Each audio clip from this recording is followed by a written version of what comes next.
בקרבות בין זוגות מתגרשים הופכים לעתים גם הסבא והסבתא משני הצדדים לקורבן הסכסוך. עכשיו הם תובעים את זכויותיהם, הסדרי ראייה עם הנכדים. אנחנו עם יוזמת חוק חדשה, שיתוף פעולה ייחודי של אנשי שמאל ברבני צוהר. נפרדים עכשיו מהערוץ הראשון, עוברים לערוץ 23. עכשיו אחרי השיחה על הנושא הזה, נדבר על היוזמה החדשה, פרי שיתוף פעולה יוצא דופן לאנשי שמאל ורבני צוהר, לקבוע בחוק את זכויות הראייה של סבים וסבתות את נכדיהם. אנחנו עם יוזמה שמשותפת מצד אחד לאילן גילאון, חבר מרץ, ומצד שני לרבני צוהר, צוהר ארגון רבנים שמנסה להביא חקיקה משותפת, חקיקה סובלנית, חקיקה שמשלבת ערכים ישראלים ויהודים, שעוסקת בנושא של זכויות הראייה של סבים וסבתות לנכדים, של זכויות שנפגעות לפעמים תוך כדי הריב הגדול שבין הורים גרושים או הורים מתגרשים. אומרים שלום כאן לשניים. אסתר אברהם, הורה ומחנכת בפנסיה, ואת גם סבתא לנכד ולהורים גרושים. תכף נדבר על העניינים האלה, והרב יובל שרלו מרבני צוהר, שלום. שלום. הסבר בבקשה את היוזמה ואת הצעת החוק. יש לקונה בחוק שכיום יש מעמד לסבא וסבתא רק במצב שחס וחלילה ההורים נפטרים. אבל יש הרבה מצבים אחרים, מצבים של גירושים, מצבים של אלמויות וסתם אפילו מתיחויות בחיים. ויש יוזמה כבר שמסתובבת 3 או 4 כנסות מזמן לעגן את האפשרות. החוק לא צריך להתערב באגרסיביות במה שקורה במשפחה, אבל לעגן את האפשרות של בית משפט להסדיר הסדרי ראייה גם לסבא וסבתא ולמעורבות כזו או אחרת בחייהם. ועשיתם איזושהי השוואה מה קורה בעולם בהקשר הזה? כן ולא. זאת אומרת, בעולם יש גישות שונות. אנחנו מטבע הדברים באים מאוד מהעולם היהודי, שמאמין ברציפות, שמאמין בחשיבות הדברים לסבא ולסבתא, שמאמין גם שחוק הוא לא רק כדי לקבוע את ההסדר עצמו. אז אם אתה אומר שזה 4 כנסות עומד כהצעת חוק, מה קרה שזה לא עובר? מי מתנגד? לדעתי רשלנות, כי זה חוק א' בלי משמעות תקציבית, ב' גם משרד המשפטים לא מתנגד לעניין הזה. לדעתי כיום מה שעומד, זה עצוב לומר את זה, בגלל שאיש אופוזיציה מגיש את זה, ועוד אופוזיציה, ולכן לא נראה לי שיש מקום באמת להתנגד לזה. בוא נראה איך הדברים האלה נראים בראייה היהודית, ההלכתית, המקראית של העניין.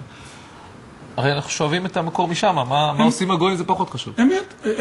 אמת, בראייה היהודית באופן פשוט, אם אני מחפש, זה גם אגב שם החוק, בני בנים הרם כבנים. כלומר, הראייה היהודית מדברת על אורך הרבה יותר ארוך של התייחסויות, זה לא רק הורים וילדים, זה גם סבא וסבתא, ויש לזה הרבה אפליקציות, כמו פסולי עדות, כלומר נחשבים כקרובי משפחה, שקרובים לא יכולים להעיד אחד על השני, כמו מחויבות של הסבא ללמד תורה גם את נכדה, ועוד מערכות שונות שיוצרות קשר אנכי רב-דורי. כן. אסתר, את סבתא ל3 נכדים, 2 מהם את רואה, ואחד מהם קצת פחות. רואה הרבה פחות. אני אימא לבן גרוש, ואני חושבת שפשוט נעשה עוול שאי אפשר לתקן אותו אם המחוקק לא יתערב. אני מתחילה קודם כל בפגיעה בילד. כילד, אני מדבר על עצמי כסבתא, אבל כסבתא אני דואגת לו כילד שזכויותיו נפגעות מכך שהוא חשוף יותר, כ-95% מזמנו, הוא עם הסבא והסבתא מהצד השני, מהזמן שנותנים לו לראות סבא וסבתא. ואילו אנחנו מקבלים פירורי מפגשים, סבא וסבתא, מצד הבן. אני מדברת רק על מקרים כאלה באמת, אני לא היחידה, אני יודעת על הרבה מקרים שהגרושות, בגלל הסכסוך עם הבן זוג, הם רותמים את הילד כחייל במלחמתם נגד בני הזוג. ואני אומרת שזה עושה עוול לילד.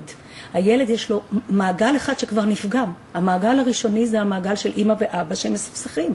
אז למה לא לתת לו מה שכל משפחה יהודית עד היום, זה המעגל המורחב. סבא וסבתא, דודים, דודות, בני דודים, יש לו בני, והוא אוהב אותנו, הוא אוהב את הילדים. אבל בטח אם היינו מביאים עוד קרובת המשפחה לשעבר שלך, גרושת בנך, או מישהו צד לאחד מהסכסוכים, היה אומר, אני לא רוצה לפגוע בילד שלי.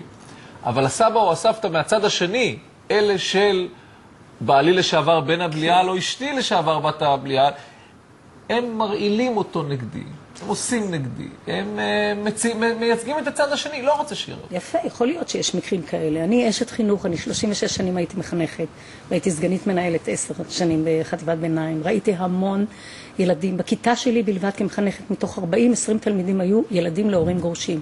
הגירושים האלה עושים עוול לנפשותיהם של ילדים. והסכסוכים האלה, אף פעם, אני לא חושבת שיש סבא או סבתא בעולם שמרעילים את נפש הנכד שלהם, כי הם כבר מבוגרים יותר ויודעים איזו פגיעה איומה יש אם בכלל מדברים איתו בצד כשהוא נמצא אצלנו על הנושא של גירושין. מה פתאום, הילד בכלל עוד לא בן 4. מה, הוא בא אליי כדי לקבל את החום, את המאכלים שלי, את הסיפורים של סבא. את מציינת את הפגיעה בילד, אבל אותי מעניינת הפגיעה בסבתא, בסדר גמור. אני מניחה שגם את אכולת געגועים. בוודאי, חיכיתי לילד הזה, חיכיתי שהבן שלי יהיה אבא. אני לא אשמה בגירושים, אני לא גרמתי לגירושים ביניהם, ובוודאי לא הילד. אני רוצה לזכות, סוף סוף הגעתי לפנסיה, חיכיתי להיות, אני רואה את הנכדים מצד הבת, מתי שאני רוצה. עכשיו הנכד שלי יושב בחוץ, כי זה יום שאני לוקחת אותו, הבת שלי תל אביבית.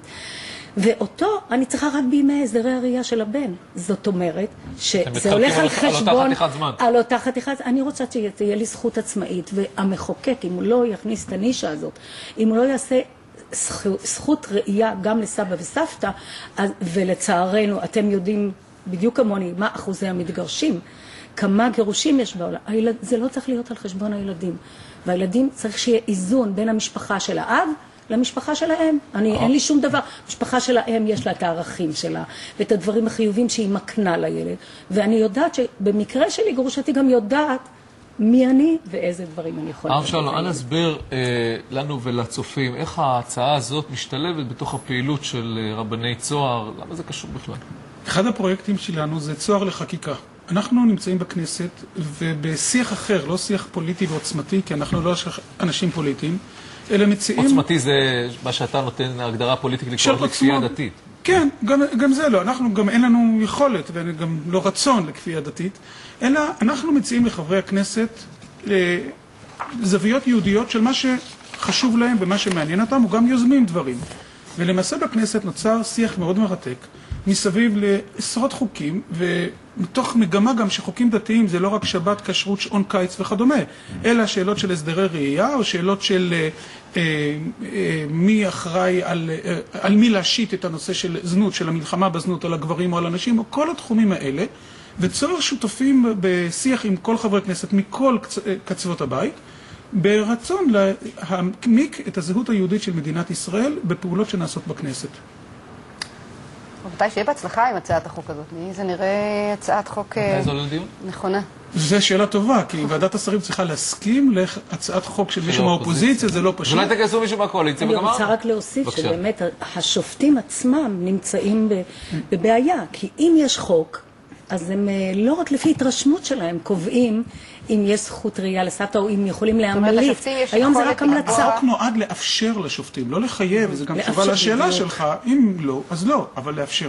לאפשר שיהיה לשופטים איזה בסיס חוקתי, לאפשר לסבא וסבתא לקח למשל כשאבא מתעכב בעבודה, שאבא לפעמים, אני שמעתי על מקרים שהעלילו על אבא, אני לא מדברת, והאבא נמצא במעצר או רק בדרך מרכז קשר נפגש עם הילד, אז הסבתא בכלל לא רואה אותו. זה פשוט מזעזע. זה לא ספק, לסבא ולסבתא יש זכויות וצריך שהם יעוגנו בחוק בהקשר הזה. תודה רבה. למען הילדים. למען הילדים וגם למען הסבא והסבתא. תודה רבה. תודה רבה.